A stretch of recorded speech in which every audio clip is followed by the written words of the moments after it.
कुछ दिन से देख रही थी कि मेरा पति बहुत परेशान था। उसकी जेब में एक पैसा भी नहीं था। मैंने उसे कहा कि घर में खाने को कुछ भी नहीं है तो कहने लगा कि क्या अचार से रोटी खा लेते हैं, पर उसने यह नहीं बताया कि पैसे क्यों नहीं हैं और कब आएंगे। फिर 2 दिन ऐसे गुजरे जब घर में अचार और रोटी भी नहीं थी। हमने दोनों ने पानी पीकर गुजारा किया। फिर एक रात उसने मुझे नींद से उठाया और कहा कि मेरी बात सुनो। वह मुझे अपने साथ ले जाने लगा। वह मुझे एक बहुत बड़े घर में ले आया और एक कमरे के बाहर खड़ा करके कहने लगा कि मुझे माफ़ कर दो। मैंने तुमसे बहुत सारे झूठ बोले थे और आज उन झूठों के बारे में तुम्हें पता चल जाएगा। लेकिन अगर तुम थोड़ी सी हिम्मत करो और ठंडे दिमाग से सोचो तो हमारी ज़िंदगी ठीक हो जाएगी। इस कमरे में चली जाओ और जो करने को कहा जाए चुपचाप कर लेना।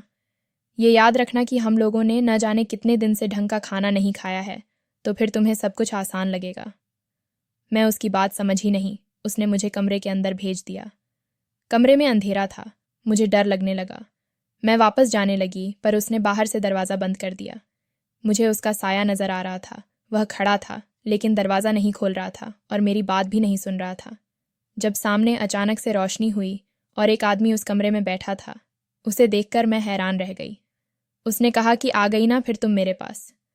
और मुझे वह पल याद आ गया जब मैंने उसके साथ बहुत बुरा किया था। और अब शायद उसकी बारी थी, क्योंकि वह कोई और नहीं बल्कि मेरा नाम धानी है। मैं बहुत ज़्यादा सुंदर थी और हमेशा से ही किसी से प्यार शादी करना चाहती थी। मैं चाहती थी कि मेरी शादी हो तो मुझे किसी से मोहब्बत हो और उसके बाद शादी हो। लेकिन मेरे घर वालों ने मेरे लिए एक बहुत अच्छा रिश्ता तलाश लिया था। मुझे लगा कि ऐसे ही कह रहे हैं, इतनी जल्दी थोड़ी सब कुछ हो जाएगा। क्योंकि जिस आदमी की वह बात कर रहे थे वह बहुत ही ज़्यादा अमीर आदमी था। उसे पूरा शहर जानता था और उसका रिश्ता हमारे घर में कैसे आ सकता था। पर मेरी माँ ने मुझे समझाया कि अमीर लोगों के पास बहुत पैसे होते हैं। उनको किसी बड़े घर से लड़की लाने की ज़रूरत नहीं होती। वह कोई दहेज के भूखे थोड़ी होते हैं, लेकिन उनको एक सुंदर पत्नी चाहिए जो पार्टियों में जा सके। लोग उनकी पत्नी को देखकर कहें, खुद तो अमीर हैं, पत्नी भी बहुत अच्छी रखी हुई है, और तू इतनी सुंदर है इसीलिए तेरे लिए रिश्ता आया है। उनको और कुछ नहीं चाहिए और हमारे पास देने का कुछ है भी नहीं। मुझे लगता है कि यहाँ तेरा रिश्ता पक्का हो जाएगा। एक वही बात हुई कि मैं उस आदमी को पसंद आ गई। वह आदमी भी देखने में बुरा नहीं था, लेकिन शायद मुझसे बड़ा था। मेरी माँ ने कहा कि 7 से 8 साल का फ़र्क नहीं पड़ता।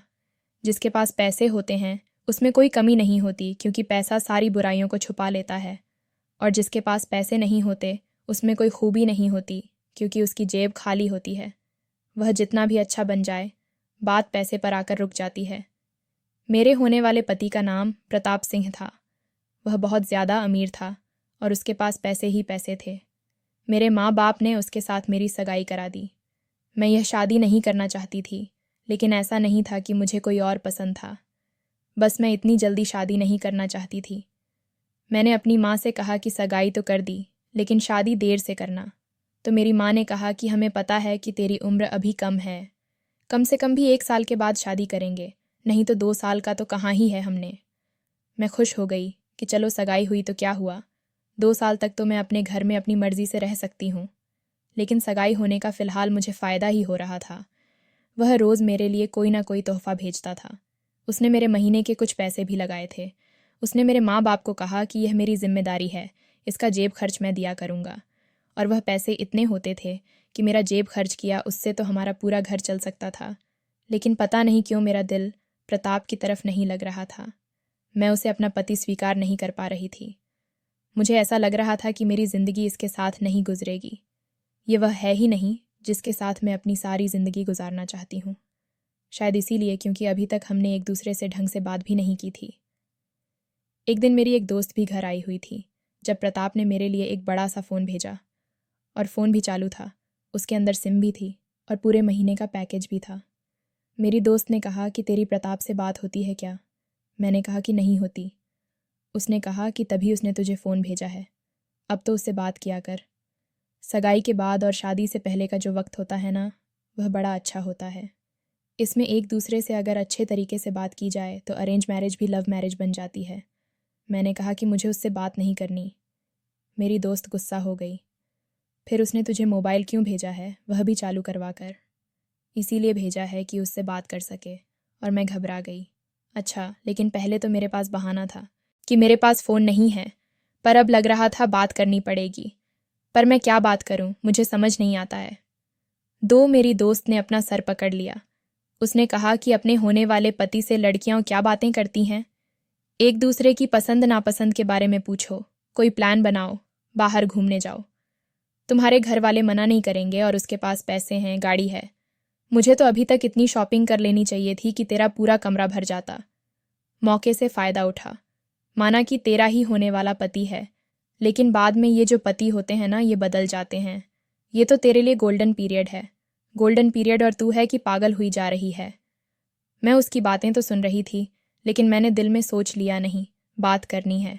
पर अभी हम ये सब बातें ही कर रहे थे कि प्रताप की कॉल आने लगी, क्योंकि उसने फ़ोन में पहले से ही सिम लगाकर भेजी थी। मेरी दोस्त ने कहा कि उठा उठा, और मेरे हाथ पांव फूल गए। मैं घबरा गई, पर मैंने फ़ोन नहीं उठाया। मेरी दोस्त ने कहा कि तेरा कुछ नहीं बन सकता, तेरे हाथ से यह रिश्ता निकल जाएगा और तू हाथ मलती रह जाएगी। और अगर तूने शादी नहीं करनी तो मैं उससे शादी करूंगी। तेरे जैसी सुंदर मैं भी तो हूँ। मैंने उसे हल्का सा थप्पड़ लगाया और कहा कि मेरे होने वाले पति पर नज़र रखती है। उसने कहा कि तू क्या चाहती है कि खाऊं भी नहीं और बचाकर भी रखूं, या तो खा ले या फिर किसी और को दे दे। मेरा यह दोस्त मेरी हर बात जानता था, इसलिए मैं उससे इतनी खुलकर बातें कर रही थी। पर आपने फिर से मुझे कॉल की और मैंने कॉल उठा ली, लेकिन मैंने ऐसे बात की जैसे कोई स्टूडेंट अपने स्कूल के प्रिंसिपल से बात करता है। मैंने कहा, जी, कैसे हैं आप? हाँ, मैं ठीक हूँ। हमारे यहाँ मौसम कैसा है? बस इतनी ही बात हुई और मैंने कोई बहाना करके फ़ोन बंद कर दिया। वह भी समझ रहा होगा कि मैं शर्मा रही हूँ, पर मैं शर्मा नहीं रही थी, मैं सहज ही नहीं थी। शाम हुई तो हम छत पर चले गए। छत से मोहल्ला साफ दिख रहा था। मैंने देखा कि एक लड़का नीचे खड़ा था, जो मुझे ही देख रहा था। फिर उसने मुझे एक इशारा किया और मैं उस इशारे का मतलब समझ गई। उस इशारे का मतलब था कि तुम बहुत सुंदर हो। मुझे यह सब बहुत बुरा लगा और मैं नीचे आ गई। अब जब भी मैं छत पर जाती हूँ, वह पहले से ही गली में खड़ा होता था, जैसे उसे पता हो कि मैं किस समय आती हूँ। एक दिन तो उसने मेरी तरफ एक गुलाब का फूल उछाल दिया। मुझे नहीं पता क्यों, लेकिन उसकी यह हरकत मुझे बुरी नहीं लगी। फिर एक दिन उसने मेरी तरफ से चॉकलेट फेंकी और मैंने वह चॉकलेट खा भी ली। और फिर तो हद ही हो गई, उसने मुझे पत्थर मारा। पत्थर मुझे लगा तो नहीं, लेकिन वह सिर्फ पत्थर नहीं था। उसमें एक कागज़ था जिस पर उसका नंबर लिखा हुआ था और नीचे उसका नाम भी। उसने लिखा था, मेरा नाम किशन है, तुम मुझे बहुत अच्छी लगती हो। अगर तुम मुझे मैसेज करोगी तो तुम्हें खुशी होगी, पछताना नहीं पड़ेगा। 3 दिन तक मैं न तो छत पर गई और न ही मैंने उसे मैसेज किया, लेकिन उसका वह खत मेरे पास था।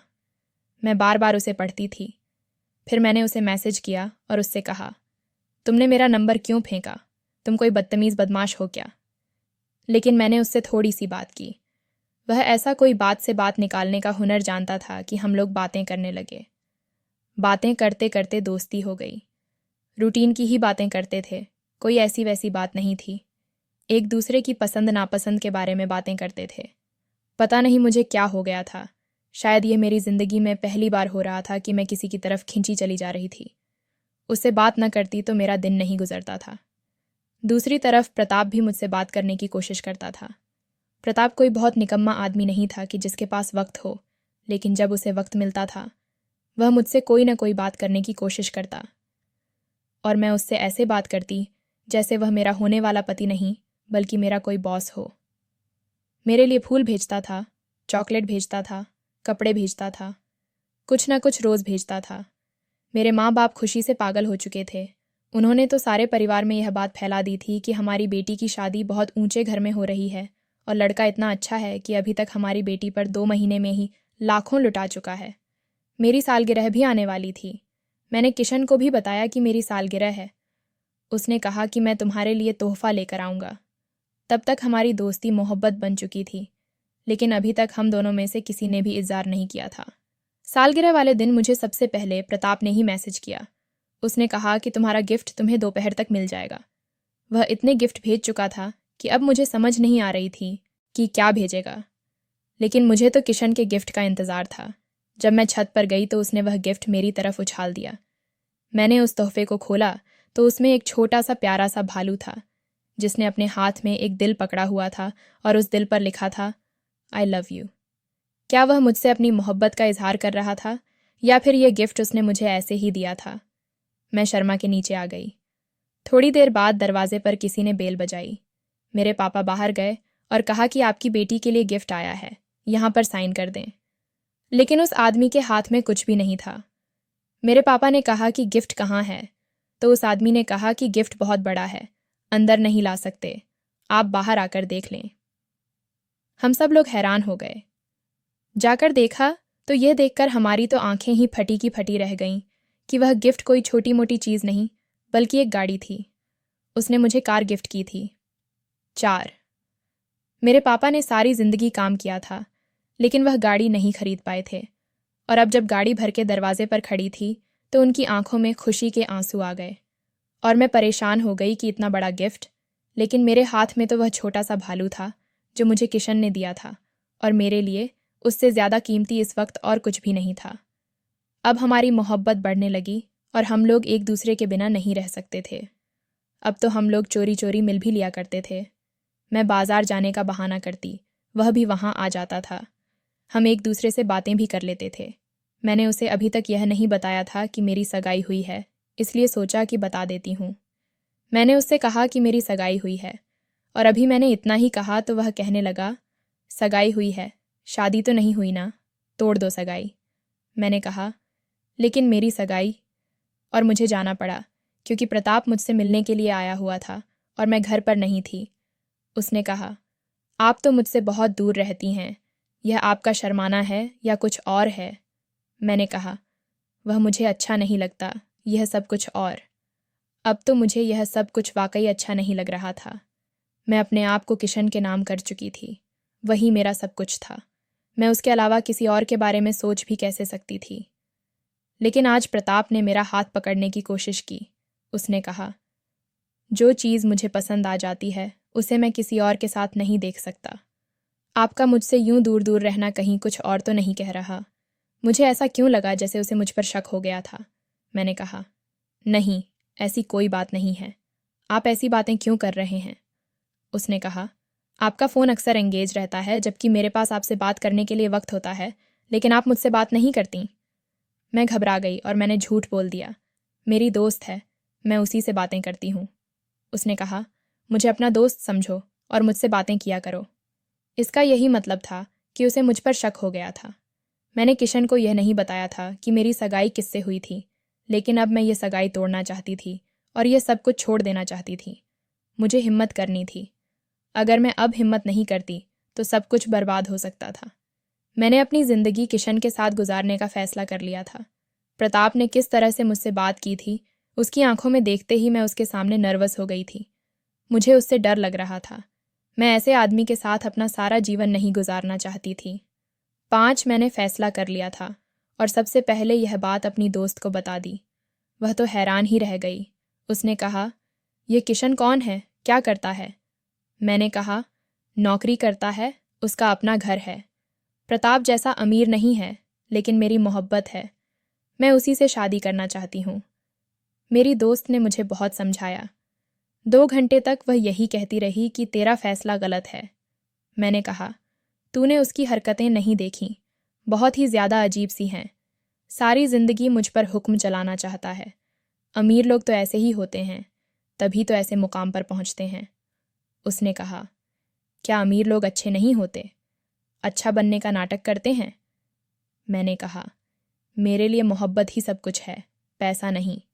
क्योंकि अगर मोहब्बत पास हो तो 2 वक्त की रोटी खाकर भी गुजारा हो सकता है, लेकिन मोहब्बत ना हो तो अच्छे अच्छे खाने भी अच्छे नहीं लगते। 2 रेडारा हिंदी में अनुवाद। जाकर शादी कर लेंगे, बाद में तुम्हें अपने घर ले जाऊंगा, तुम मेरी पत्नी बन जाओगी। फिर कोई कुछ नहीं बोल पाएगा। मैंने अपने घर वालों को बता दिया कि मैं प्रताप से शादी नहीं करना चाहती। क्या मुझे अच्छा नहीं लगता? आप लोगों की पसंद है, आपने मेरी शादी करवाई, मुझसे पूछा भी नहीं, सिर्फ पैसा देखा, आदमी को नहीं देखा। मैंने उसकी छोटी सी बात को जानबूझकर वजह बना लिया था और अब मैं इस रिश्ते से निकलना चाहती थी। मेरे माँ बाप का वही रिएक्शन था जो कि माँ बाप का होता है। हमने तुझे बाल गोपाल कर बड़ा किया, हमने तुझे पैदा किया, आज इतनी बड़ी हो गई है, हमारे परिवार की इज्जत खाक में मिलाना चाहती है। ये सब कुछ हमारी परंपरा के खिलाफ है। हम यह नहीं होने देंगे। और पता नहीं क्या क्या बोलते रहे, लेकिन मुझे रोक नहीं सकते थे। उन्होंने मुझे बहुत डांटा। मेरी माँ ने तो मुझे थप्पड़ भी मार दिया। बहुत बड़े बड़े तमाशे बने। मैंने 3 दिन तक कुछ खाया नहीं, मैं रोती रही। फिर मेरे दिमाग में ख्याल आया। मैंने उनको कह दिया कि हाँ ठीक है, मैं प्रताप से शादी कर लूँगी। एक पल को मेरा दिमाग भटक गया था, लेकिन आप लोग ठीक कह रहे हैं।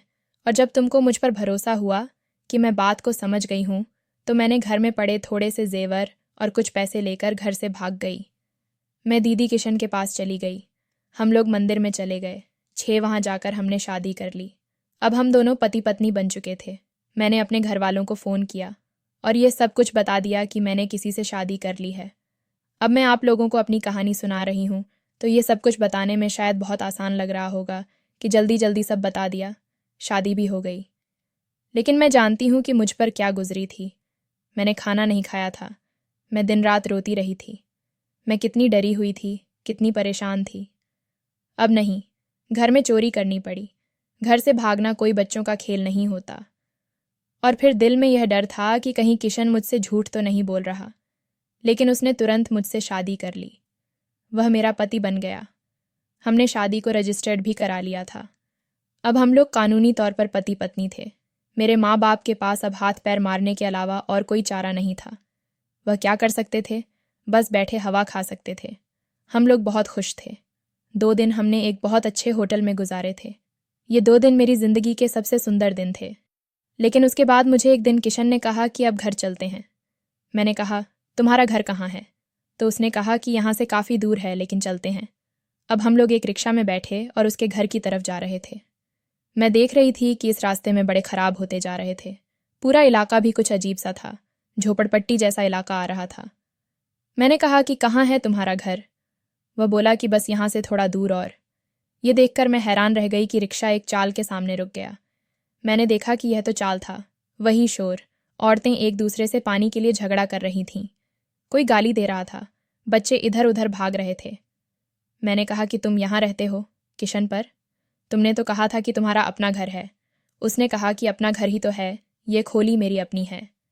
मैंने कहा कि खोली। मैं थोड़ी परेशान हुई। तो उसने मुझे अपने गले से लगाया और कहा कि क्यों परेशान होती हो, मैं हूं ना तुम्हारे साथ। मैंने तो तुम्हें पहले ही बताया था, मैं तुम्हारे जैसा ही हूँ, छोटा सा आदमी हूँ। लेकिन मेरी मोहब्बत बहुत बड़ी है। मुझे उसकी मोहब्बत पर पूरा यकीन था। मेरा भी मूड अच्छा हो गया। हम लोग उसके घर में आ गए। घर में ज़्यादा सामान नहीं था और घर बहुत गंदा पड़ा था। मैंने कहा कि तुम घर पर साफ नहीं करते? उसने कहा कि अब तुम आ गई हो ना, ये तुम्हारा घर है। अब इसमें साफ भी तुमने करना है, संभालना भी तुमने और मुझे भी तुमने ही संभालना है। मैं खाने को कुछ लेकर आता हूँ। मैंने आसपास देखा और सोचा कि मोहब्बत की है तो फिर यह सब तो होता ही है। और सबसे ज़रूरी बात यह कि मैंने मोहब्बत की है। मुझे मोहब्बत मिल गया और कुछ नहीं चाहिए।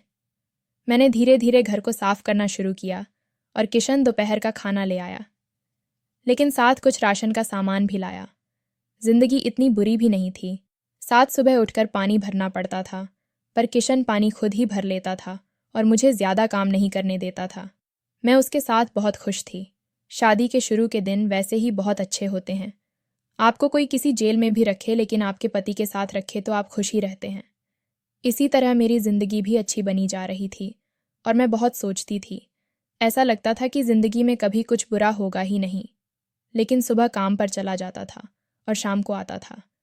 उसने कहा था कि वह किसी ऑफिस में काम करता है, लेकिन जब उसने महीने की पगार मेरे हाथ पर रखी तो मैं बड़ी परेशान हुई, क्योंकि यह तो सिर्फ आरएस 12,000 थे और ऐसा कौन सा ऑफिस था जहां पर आरएस 12,000 की पगार मिलती थी।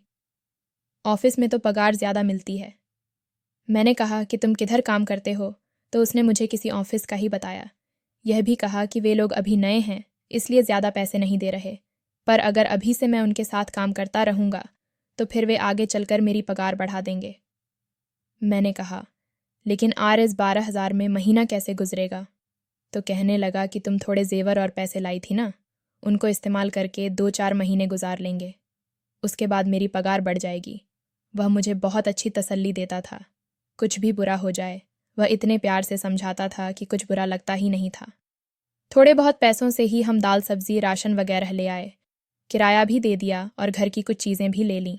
मेरे लिए एक साड़ी भी ले आया। यह सब कुछ बहुत ही घटिया क्वालिटी का था, लेकिन था तो सही। यहाँ पर मेरी कुछ औरतों से दोस्ती भी हुई और बातचीत भी। उनको बिल्कुल भी बोलना नहीं आता था। ऐसा लगता था पढ़ाई तो इन लोगों ने की नहीं, लेकिन इन्हें तो बुनियादी तमीज़ भी नहीं है। बस फिर भी वहाँ पर वक्त गुजर रहा था। पूरा दिन मैं अकेली रहती थी तो थोड़ी परेशान हो जाती थी, पर जैसे किशन आता था ऐसा लगता था कि सब कुछ ठीक हो गया है। उसको दूर से देखकर ही मेरे चेहरे पर मुस्कान आ जाती थी और मैं सब कुछ भूल जाती थी। हम दोनों के साथ बहुत अच्छा समय बिताते थे, बातें करते थे, कभी कभी हंसी मजाक भी करते। रात होती तो कोई फिल्म देख लेते, लेकिन किशन के फ़ोन पर इस घर में टीवी भी नहीं था। पर आहिस्ता आहिस्ता हमारी खुशियाँ मंद पड़ने लगीं, क्योंकि घर में खाने को कुछ भी नहीं होता था। अब तो हमने 3 की जगह 2 टाइम का खाना खाना शुरू कर दिया था। मैं जब भी किशन से बात करती कि कुछ करो, कहीं से पैसे लेकर आओ, तो वह मुझे यह बताने लगता कि उसे मुझसे कितना प्यार है। लेकिन खाली प्यार से पेट नहीं भरता, यह हम सब जानते हैं। फिर वह दिन भी आ गए जब हमारे घर में कुछ भी नहीं था और रोटी पकाने को आटा भी नहीं था। 3 यहाँ तो सब लोग ही गरीब रहते थे, फिर भी हमने बहुत से लोगों से उधार ले लिया था। वे भी दरवाजे पर आ रहे थे। मुझे पता चला कि जब से शादी हुई है तब से किशन उधार ही उठा रहा था। वह कोई नौकरी नहीं करता था। वह किसी के यहाँ नौकर था, लेकिन वहाँ से भी उसे निकाल दिया गया था। उसने मुझसे झूठ बोला था, एक नहीं 1000 झूठ बोले थे। उसने कहा था मेरा अपना घर है, जबकि वह एक चाल में रहता था। ये झूठ भी मैं बर्दाश्त कर गई। फिर उसने कहा मैं ऑफिस में नौकरी करता हूँ, जबकि ऐसा भी नहीं था। वह किसी अमीर आदमी का नौकर था और अब उसे वहाँ से भी निकाल दिया गया था। एक दिन तो वह 2-4 रोटियाँ ले आया, जो हमने पानी के साथ खाईं। मैं ऐसे माहौल में नहीं रह सकती थी, क्योंकि मैंने यह सब कुछ कभी नहीं देखा था। मैं किसी गरीब घर से नहीं थी। अब मुझे एहसास होने लगा कि मैंने प्रताप को ठुकराकर अच्छा नहीं किया। कहाँ तो मुझे एक वक्त में 2-2, 3-3 लाख के तोहफे ऐसे ही दे देता था, और यहाँ पर आज मेरे पास 2-3 रुपये भी नहीं थे। मैं फिर भी अपनी ज़ुबान पर यह लफ्ज़ नहीं लाना चाहती थी। उसे यह नहीं कहना चाहती थी कि कहीं उसे बुरा न लगे, क्योंकि जिससे मोहब्बत की जाती है उसे ऐसी बातें तो नहीं सुनाई जाती। पर अब यह सब कुछ बहुत ज़्यादा शिद्दत से महसूस हो रहा था। एक दिन तो बहुत ही बुरा हुआ। खाना न खाने की वजह से मेरी तबीयत खराब हो गई। इसी चाल में एक डॉक्टर भी रहता था। वह बहुत अच्छा था। उसने सबकी मदद की थी। उसने बताने लगा कि हाइपोग्लाइसीमिया हो गया है, यानी खाना न खाने की वजह से कमज़ोरी आ रही है। किशन सुबह से कहीं गया हुआ था। मुझे लगा कि शायद पैसों का इंतज़ाम करने गया है, पर जब वापस आया तो उसके हाथ में कुछ भी नहीं था। आकर सो गया। ये रात भी इसी तरह गुजर गई। रात आने से पहले वह दोपहर को मेरे लिए कहीं से थोड़ा खाना ले आया। खाना बहुत ही बुरा था, लेकिन मुझे इतनी भूख लगी हुई थी कि मैंने खा लिया। उसने कहा कि नहा धोकर तैयार हो जाना और अपना सबसे अच्छा सूट पहन लेना। आज शाम को हम कहीं जाएंगे और उसके बाद हमारे सबके मसले ठीक हो जाएंगे। मैंने कहा कि कहाँ? तो कहने लगा कि बस ले जाऊंगा तो कहीं यहाँ पर ही रहती हो, ज़रा आउटिंग हो जाएगी। मैंने कहा तो ठीक है। आउटिंग पर कौन से पैसे लगते हैं? हमारे पास किराए के पैसे नहीं थे, यह मुझे पता था, लेकिन पता नहीं कहाँ से पैसे निकाले और मुझे एक बड़े से घर में ले आया। मुझे यह घर देखा देखा लग रहा था, लेकिन हम लोग महिंद्रा पीछे से जा रहे थे और रात का वक्त था। फिर उसने मुझे एक कमरा दिखाया और कहा कि मुझे माफ़ कर देना धानी, लेकिन मेरे पास और कोई रास्ता नहीं है। 8 जब तुम इस कमरे से बाहर निकलोगी तो हमारी सारी मुश्किलें हल हो चुकी होंगी। जब पेट में रोटी ना हो तो इंसान मोहब्बत का क्या करे? ये बात तो तुम भी समझ गई होगी। मैं नहीं चाहता कि मैं तुम्हें अपने साथ रखकर तुम्हें एक रोटी के लिए तरसाता रहूं, इसलिए इस कमरे में जो भी हो तुम बर्दाश्त कर लेना। मैंने कहा कि एक ऐसी बातें कर रहे हो, मुझे परेशान कर रहे हो, डर लग रहा है, मुझे छोड़कर नहीं जाना। पर उसने मुझे कमरे में धक्का दिया और खुद वहाँ से चला गया। जैसे ही मैंने पलट कर देखा तो सामने प्रताप बैठा हुआ था। मैं यह देखकर हैरान रह गई। मैंने कहा कि तुम यहाँ क्या कर रहे हो? उसने कहा कि तुम्हें यह बताने के लिए बैठा हूँ कि मुझे ठुकराकर मेरे ही नौकर से शादी करके तुम्हें कैसा लग रहा है, क्योंकि आज तुम्हारा वह पति तुम्हें मेरे ही पास बेचकर चला गया, वह भी सिर्फ एक रात के लिए। यह सुनकर मुझे ऐसा लगा कि जैसे मेरी आत्मा ही निकल गई है। मैं ज़मीन पर गिरने वाले अंदाज में ज़मीन पर बैठ गई और मेरी आंखों से आंसू गिरने लगे। उसने कहा कि बताओ अब क्या करूं तुम्हारे साथ? क्योंकि इस कमरे में क्या हो सकता है यह तो तुम जानती हो। मैंने उसके सामने हाथ जोड़ दिए और उसका मतलब था कि मुझे जाने दो। लेकिन उसके बाद जो उसने किया, मैं हैरान रह गई। उसने मुझे ज़मीन से उठाया और सोफे पर बिठाया। मेरे आंसू साफ किए और कहा कि तुम बहुत मासूम हो। तुम जैसी लड़की को कोई भी बेवकूफ़ बना सकता था। काश कि मुझे पता होता, मैं पहले यह सब कुछ न होने देता। लेकिन अभी भी देर नहीं हुई है। तुम्हें बस मेरा साथ देना होगा। मेरे साथ पुलिस के हवाले कर दूंगा और तुमसे शादी कर लूँगा। तुम सोच लो, मैं तुम्हें वक्त देता हूँ। ये मेरा नौकर है, मेरे पास काम करता था, लेकिन इसी तरह की हरकतें करता था। इसने इस घर से चोरी भी की और बहुत सी लड़कियों के साथ इसका ताल्लुक भी था। तुमसे इसने शादी क्यों की यह मुझे नहीं पता। शायद इसने सोचा होगा कि शादी करके घर बसा लेता हूँ, लेकिन ये किसी का घर बसाने के काबिल नहीं है, क्योंकि इसे कुछ भी आता जाता नहीं है। इसलिए तो तुम्हें मेरे पास छोड़कर गया। दलाली कर रहा है तुम्हारी। आज तो मैंने यहाँ छोड़ा है, कल किसी और बड़े सेठ के पास ले जाएगा। क्या तुम्हें इसके हाथों में इस्तेमाल होना है? मैंने कहा कि नहीं, पर मेरे माँ बाप, मैंने उनका भी दिल दुखाया। प्रताप ने कहा कि मैं उनको भी मना लूँगा। जब तुम मेरी पत्नी बन जाओगी तो कोई तो मैं कुछ नहीं कह पाएगा, भले ही वह तुम्हारे माँ बाप ही क्यों ना हो। देखो, जिंदगी सबको दूसरा मौका नहीं देती है। मैं तुम्हें दूसरा मौका दे रहा हूँ। 9, क्योंकि तुम मुझे अच्छी लगी थी। उसने कहा कि मेरा हाथ थाम लो और उसके बाद सारे मसले मेरे होंगे, तुम्हारे नहीं। मैंने अभी तक भी तो सारे फैसले जल्दबाजी में ही किए थे, तो फिर अब क्यों नहीं? मैंने प्रताप का हाथ थाम लिया। किशन की मोहब्बत मेरे दिल से निकल गई थी। वाकई मुझे यहाँ बेच कर गया था। उसने खुद कहा था कि अंदर जो भी हो बर्दाश्त कर लेना। मैंने प्रताप से कहा कि आप मुझे इस रिश्ते से निकालो और मेरी ज़िंदगी को बेहतर बनाओ। उसने ऐसा ही किया। उसके बाद किशन मेरे रूबरू आया ही नहीं, आने दिया, और उसके बाद हम लोगों ने शादी कर ली। तलाक के सारे मामले भी प्रताप ने खुद देखे। उसने मुझे अपने घर की रानी बना दिया। मेरे घर वाले नाराज़ थे, लेकिन वे भी उसके सामने कुछ न बोल सके। मेरी ज़िंदगी अचानक से बदल गई और सब कुछ ठीक हो गया। मेरे हाथ में पैसे ही पैसे होते थे। खाना पीना, गाड़ी, सब कुछ था मेरे पास। एक दिन इसी तरह हम बाजार में जा रहे थे जब मुझे किशन नज़र आया। उसकी हालत बहुत बुरी थी। वह मुझे देखकर पागलों की तरह मेरे पास आया और कहने लगा कि कहाँ चली गई थी तुम? तुमने प्रताप से शादी कर ली, मुझे छोड़ दिया। मैंने कहा कि जब मुझे उसके पास बेच के तुम वहाँ से चले गए थे, तब तुम्हें नहीं समझ आई थी कि मैं भी तुम्हें कभी माफ़ नहीं करूँगी, और मैं तुम्हें माफ़ कर दूँगा। आकर मुझसे माफ़ी मांगो और अपने मुंह से मुझसे पैसे मांगो तो मैं उसे इतने पैसे दे दूँगा कि तुम दोनों कोई बिजनेस कर लेना। मैं प्रताप से मदद मांगने के लिए गया था। उसने कहा था कि तुम नहीं, अपनी पत्नी को लेकर आओ।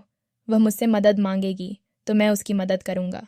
इसलिए मैंने तुम्हें कहा था कि अंदर जो भी हो बर्दाश्त कर लेना, क्योंकि शायद तुम्हें उससे माफ़ी मांगकर उससे पैसे लेने पड़ते। हाँ, मैं बुरा हूँ, लेकिन मैंने तुम्हें अपनी पत्नी बनाया था। सारी ज़िंदगी तुम्हारे साथ गुजारनी थी। मेरी बुराई सिर्फ ये है कि मैं गरीब था, लेकिन तुमने मुझे इतना बड़ा धोखा दिया। यह बात सुनकर मैं हैरान रह गई। इसका मतलब कि प्रताप ने मुझसे झूठ बोला था। किशन वहाँ से चला गया। अब वैसे भी कुछ नहीं हो सकता। अब मैं उसकी नहीं, प्रताप की पत्नी थी। लेकिन वापस आते हुए यही सोच रही थी कि क्या मुझे ये बात प्रताप से करनी चाहिए कि उसने मेरे साथ इतना बुरा किया, झूठ बोला। वह शायद मुझे हासिल करना चाहता था और उसे यह बात बुरी लगी थी कि उसको नौकर ने उसकी मोहब्बत छीन ली। इसलिए उसने चाल चली और मुझे किशन से छीन लिया। किशन के पास कुछ नहीं था, पैसे नहीं थे, नौकरी नहीं थी, घर नहीं था, लेकिन वह मुझसे बहुत प्यार करता था और प्रताप ने मुझे सब कुछ दिया सिवाय प्यार के। आज इस बात को 2 हफ्ते हो गए हैं। ये बात मैं अपने दिल में लिए फिर रही हूँ। अब आप लोग मुझे बताओ कि मैं क्या करूँ। क्या मैं प्रताप को बताऊँ कि मुझे तुम्हारी हकीकत पता चल गई, या फिर किशन के पास वापस चली जाऊँ? लेकिन यह मेरी ज़िंदगी है, मजाक नहीं। या फिर यह सब कुछ बर्दाश्त करती रहूँ? आप लोग मुझे ज़रूर बताना कि मैं क्या करूँ। दोस्तों, वीडियो कैसा लगा कमेंट करके ज़रूर बताएं। वीडियो को लाइक और चैनल को सब्सक्राइब ज़रूर करें।